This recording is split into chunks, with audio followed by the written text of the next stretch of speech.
నిరీక్షణ prayer house మరియు centre సంఘముల తరపున ప్రభు పేరిట మీ అందరికీ నా ప్రేమపూర్వకమైన వందనములు.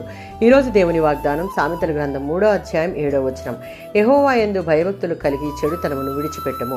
పశ్చాత్తాపంతో పరివర్తన చెందడము అంటే చెడుతనము విడిచిపెట్టాలి. దేవుని యందు భయభక్తులు కలిగి ఆయనకు సంపూర్ణ విధేయత కలిగి జీవించాలి. తమ దృష్టిలో తామే జ్ఞానవంతులం అనుకుంటూ దేవుని మాటలను నిర్లక్ష్యం చేస్తారు.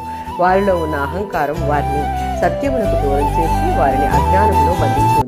సామెతల గ్రంథం 1వ అధ్యాయం 7వ వచనం.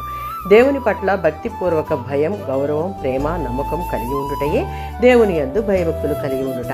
ఆ విధంగా భయభక్తులు కలిగి ఉండుట వలన జ్ఞానం పొందుకుంటాం. ఆ జ్ఞానం మన మనోనేత్రములను తెరిపించి మంచి చెడులను యోచించుకునే శక్తిని ఇస్తుంది. తద్వారా చెడుతనమును విడిచిపెట్టుటకు చాలా సులువైన పనిగా ఉంటుంది. సామెతల గ్రంథం 16:6. విశ్వాసాన్ని, కృపా సత్యాలను విశ్వాసం ద్వారా కార్యరూపంలోనికి వచ్చే సత్క్రియలను సూచిస్తున్నాయి.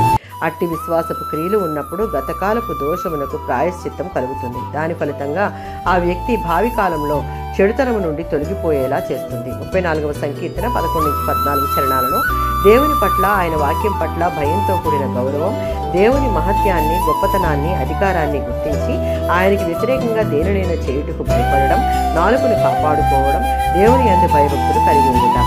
ఈ విధంగా జీవించేవారు చెడ్డ క్రియలు, చెడుతనంతో నిండిన తలంపులను గుర్తించి వాటికి లొంగరు.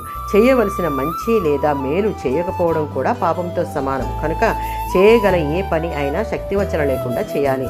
అందరితో ప్రేమ, శాంతి, సమాధానాలను కలిగి ఉండేవారిగా జీవించాలి.